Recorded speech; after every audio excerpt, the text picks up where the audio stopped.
For the past 4 years, we've been refitting this vintage 30-foot sailboat, the ticket to be able to experience some of the most incredible places by sea. We had absolutely no sailing experience when we started and knew absolutely nothing about boats. I've only sailed once before. It's a lot of boat for us because we don't really know what boating is all about. So transforming her from this to this has been a pretty big undertaking. Why do we do this? And for the past few months, we have been working tirelessly to gear up for what will be our biggest adventure yet aboard Uintah, sailing north all the way to Alaska. Our time here is sort of running out, so we really need to put the pressure on in order for us to be able to leave in the next couple of days.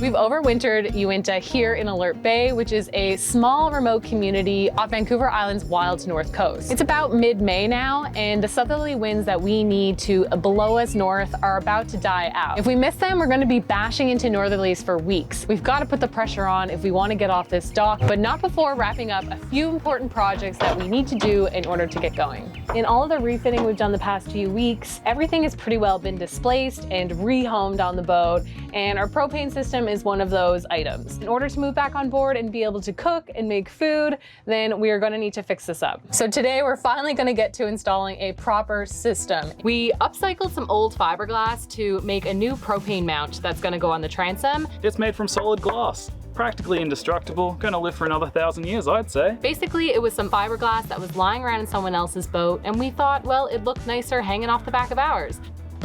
Glass box. I've been storing it here in my shed for quite a few years now. Okay, so it came out of a motorboat down at the dock. He was changing his battery bank out from being big lead acid batteries to being small, tiny little lithium batteries, and he no longer needed this big fiberglass battery box. I said, I'll take it, don't go throw it in the rubbish heap because it's plastic and it's just gonna live forever. And I thought that we might be able to use it at some point, so today is the day that we're going to use it. Now, we're building a propane mount on the back of our boat to hold up our propane cylinder. I've done all the rough outs for the design and everything and made a negative. And now we're going to cut this box up into sheets so that we can then take those sheets and re-fiberglass them together into a completely different structure.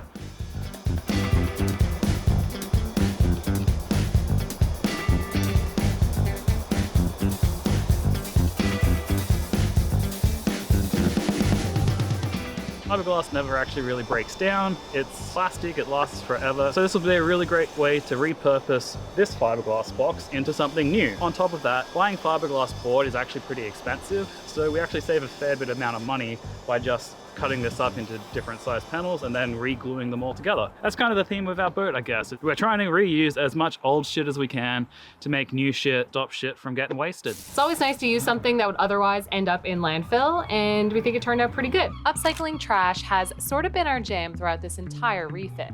You might remember a few seasons back when we repurposed this trash stainless steel to transform our rotten galley. For probably about $500, we were able to pretty well redo the entire galley. It went from a 40-year-old rotten galley to this beautiful, modern, stainless kitchen. Never would have believed they would have looked this nice when we pulled that daggy piece of metal off the top of the truck. You guys are probably thinking, oh my goodness, what are they gonna try and do with that? And now that it's in here finished, it looks really, really good. The stainless we obviously got for free, but we had to re-insulate the icebox. The stove we had from a previous project that never really got used. And it turned out way better than I even thought. And I'm so stoked to cook in here. The stainless struck again when we were able to use the remaining offcuts for our diesel heater project. So this little bit of stainless steel is the scrap that was left over from the galley refit. And this was the leftover offcut that we've been storing since, just enough to squeeze out the stainless steel for the heat shielding around the diesel stove, but the big long section which will be for behind the flue, and then I have enough here for the square that'll be bent to make the surround that we've already built. Transforming discarded things destined for the trash and finding ways to repurpose whatever we can find lying around has been a satisfying way to make this boat anew without breaking out another 1,000. It feels really good to be able to fix and upcycle things, giving them a new lease on life. And that's been the running theme throughout this entire refit.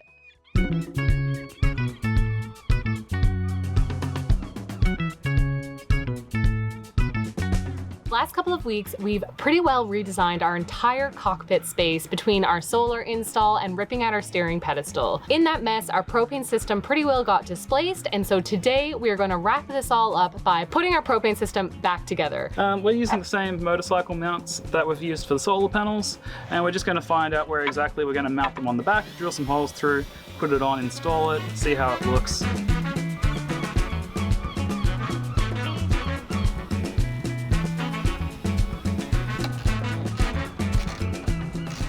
That looks pretty snazzy. Looks pretty skookum. I like it. Looks like it was always there. That was the plan.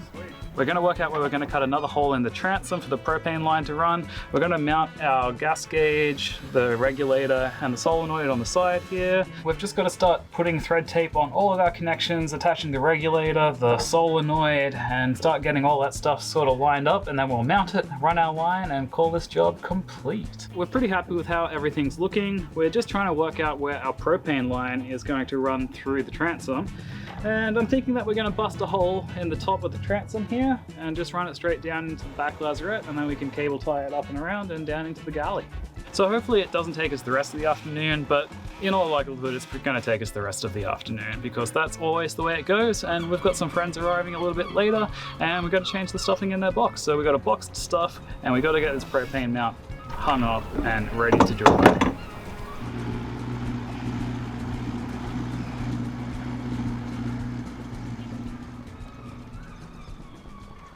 I've been wanting to redo the cushions in our boat for so long. The fabric that's on the cushions now came with the boat. They're really old, they're sort of smelly and dingy. So it's something that I've been wanting to do for a really long time, but I've been putting it off. But today's the day. So I borrowed this machine from someone in the community and I am going to do my best to try and use it. I've got 1, 2, 3, 4, 5, 6, 7, 8, 9, 10. I think I've got about 15 cushions that I need to sew up. I probably won't get through all of them and it might not look the most professional, but I'm going to give it my best shot.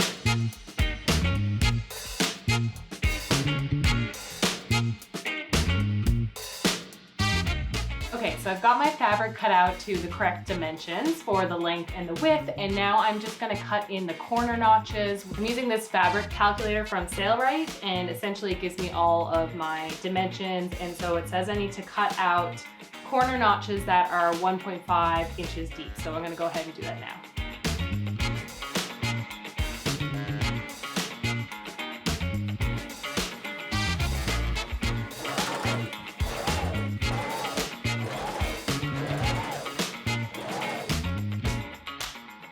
Well, I totally surprised myself.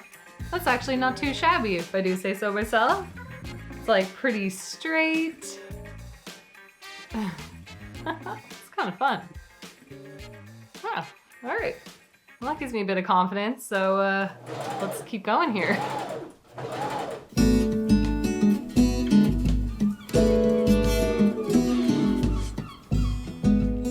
We're finished up our install for our propane system and I think it looks pretty bloody good. I've always thought that propane mounts kind of look pretty daggy on the back of the boat, but I'm quite impressed with what we've pulled off here. I think it looks pretty skookum. Propane regulator's all hooked up.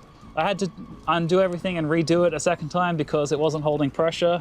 So I used a different threading compound and now it seems to be holding pressure. I have the regulator here on the side and the solenoid. And so when we turn the main valve on the tank open, we can see the pressure in the regulator on the pressure gauge, and it's all stopped by the solenoid. So we can see that the system is holding pressure between the valve and the solenoid, which is great. And now we can pressure test the rest of the system by turning the valve off and then turning the solenoid on. And we should be able to see if it's leaking between the solenoid and the stove. As the final part of our propane install, we are putting in a Zintek propane sniffer. Yep, I did that. That was weird. That's me sniffing propane. Anyway, Zintek propane sniffer. Lots of people have these in their boats. They smell for propane. It looks like a little pig nose sensor. We're going to install it here in our galley at the place that the propane is most likely to leak because this thing actually has to smell the propane as it's leaking. It makes absolutely no sense to go put this up in the V-berth if the propane is located down here in the galley. So it's going to go down near the floor. We have the alarm. It's going to go just up here by the propane solenoid switch because we already have power run up here, and you probably should check it every time you go to turn your solenoid on and off. So the little interface, I don't know, what do you call this? Screen? Fault indicator? Gauge. It's a gauge. That's what it is. Aha. So we're going to put the gauge right here next to the propane solenoid switch. That way, every time you turn the switch on and off, you'll be able to double check that there's nothing leaking. And then the sniffer, little pig nose sniffer here, we're going to drill a hole down at the floor of the galley, and we're going to install it down there. We've already got power, positive and negative run to these switches, so it should be fairly easy and straightforward to install. There we go.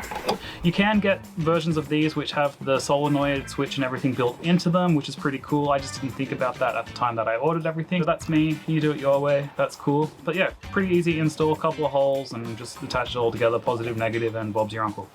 Or the guy that you bought your boat from. Whichever. As in, we bought the boat from Bob. No relation to No Bob. relation to us. He's not our uncle, but he is a dude who sold us a boat. Installed. Put the propane sniffer in the galley so that when we turn the solenoid on, the propane sniffer also turns on. So we should be able to see if there is any leaks occurring between the solenoid and the stovetop, and our sniffer should also alert us if there is any propane sensed below the stovetop. So let's do that. Let's pressure test the rest of the system here, and then we can move on with safety in the boat, because that's really important when you have an open diesel flame in a stove as well as a gas source.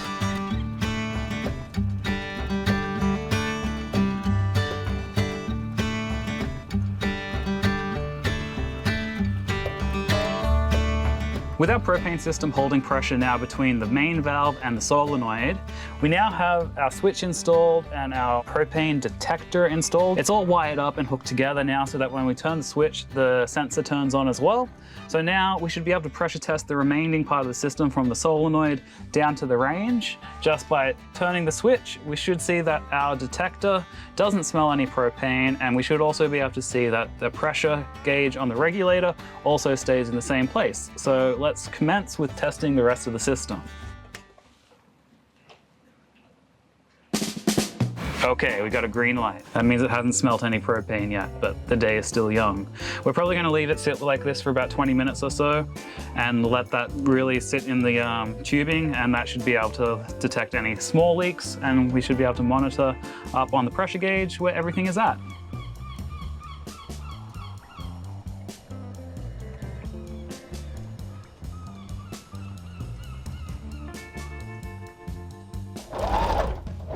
All right, so I just did a bit of a test fit and it turned out pretty good, I think. It's a little bit tighter, maybe lengthwise, but I think once I add the backing on, then it'll sort of like pull everything together. I've got some other fabric that I'm gonna use for the back of this cushion, and then I'll put the scratchy part of the Velcro along that piece, and it should fold over and Velcro on just like that. Threading through this project was turning into a bit of a marathon. Stitch by little stitch, cushion by cushion, it was starting to take shape. But these irregularly shaped cushions definitely giving me a bit of grief. Okay, so I've been working on this irregularly shaped cushion for days now. Then I've sort of been revisiting it to sew the seams. This morning I started working on it at 9 a.m. and it is now 2 p.m. and I'm still working on it.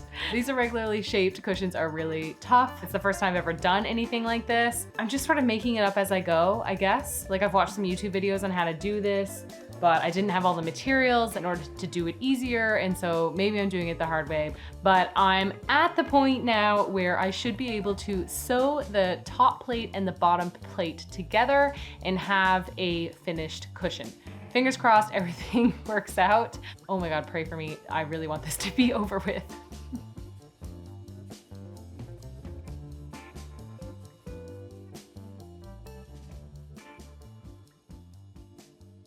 Back down at the dock, things are also starting to take shape, and we are just about to finish up another important project that is also going to improve how we live on the boat. When we refitted our galley a few seasons ago, we insulated the box here in the corner, and it was just a fiberglass shell. There was absolutely no insulation in it, and it kind of just melted ice faster than it kept anything cold. Play with the fun 2-part polyurethane expanding foam. First time really using it, and go through our little holes here to fill the void inside the cabinet to better insulate our icebox. Check it out, had an eruption of foam. It's been working great. A few layers of insulation in there and it keeps things perfectly cool. The icebox was a little bit small and it's really kind of inconvenient over this side of the galley because you have to reach over every time to get in it, and when you're cooking your hair catches on fire. We used to have a Yeti on board as well for extra storage space because it's just not big enough. Now with the stove there, we have no place to put the Yeti. We finally decided to use a little bit more of that fiberglass and recycle it to make a custom icebox to fit in under the stove here. It's going to fill the void really, really nicely, and I think it's going to be a little bit bigger in terms of space than the Yeti, which is probably exactly what we need for all of our fresh provisioning. We're finishing up the final steps now, painting it and making it look a little nicer. I'm just adding some mahogany veneer that was left over from another project, going to glue it on the front face, and then we can paint it and call this job done.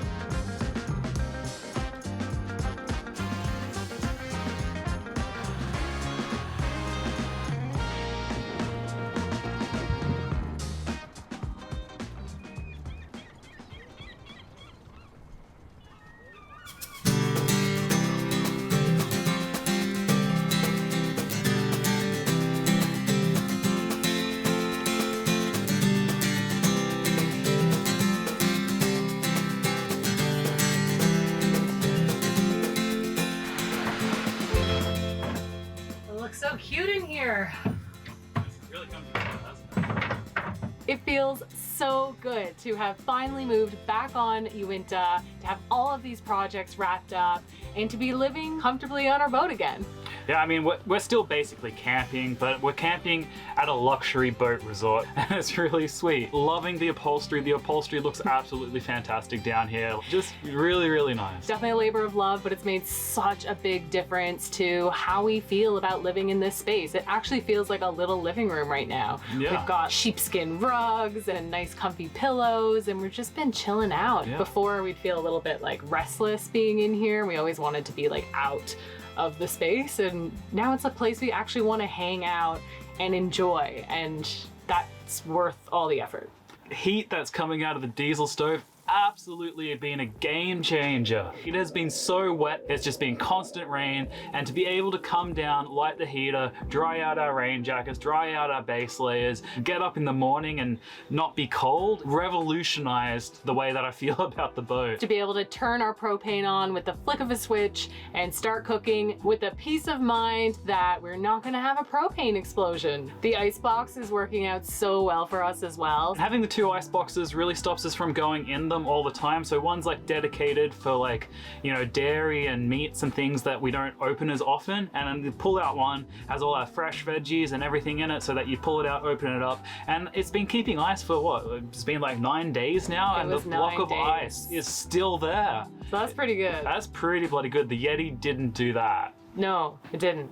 So you made a icebox that's actually better than the Yeti. Yeah, I think that's pretty bloody good. I wasn't expecting this, but the foam flooring that we put in revolutionized the way that the boat feels. Before, we just had hard glass liner, and it was so cold from the ambient temperature of the ocean just coming up through the bottom of the boat. But now with the 1/2 inch of foam just lining the entire floor, you don't feel your cold feet, and it's soft, it's spongy. And like, we've been hanging out sitting on the floor in front of the heater in the evening drinking a glass of wine. It's the one improvement which I wasn't expecting to make such a huge difference. It's an indoor-outdoor application, pretty stoked on it. Installed it in our cockpit as well, so we're putting it under the stress of the outdoor environment, and it's holding up really well. If it gets rained on, it dries out pretty quick, and it's been keeping our feet warm while we're out there sailing. We'll put the link to this product in the description so you guys can go and check that out if you're interested to do the same on your boat. This pretty well wraps up our projects. We have a few more for you next week, and then we finally get off the dock. Woo! We're off the dock! Have a little bit of a spicy shakedown cruise.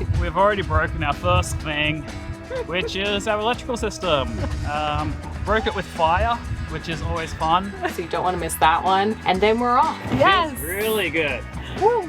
Sailing up the coast, and we're so excited to share the journey with you And so all of that starts next week. Thank you for subscribing. Thank you for always leaving such lovely comments. Al and I really enjoy reading every one of them, and we try to get back to all of them. Really appreciate all the support from you guys out there. If you'd like to support the continued production of our videos so that we can keep making these for you while we cruise up to Alaska the next couple of months, please consider becoming a Patreon. If you're feeling like you're missing us, that's the place to be. Jump in there, sign up. Patreon support really fuels the project. Our video software, music licensing, camera gear. We just did a big upgrade on camera gear. For as little as $3 a month, you can be part of the crew. Your support really means so much to us, and we really appreciate you guys showing up for us and helping us to get to Alaska and to make all this production so that we can bring it to you guys. That's it from us this week, folks. We will see you when we're looking at you. Yeah, we'll see you next time. Cheers.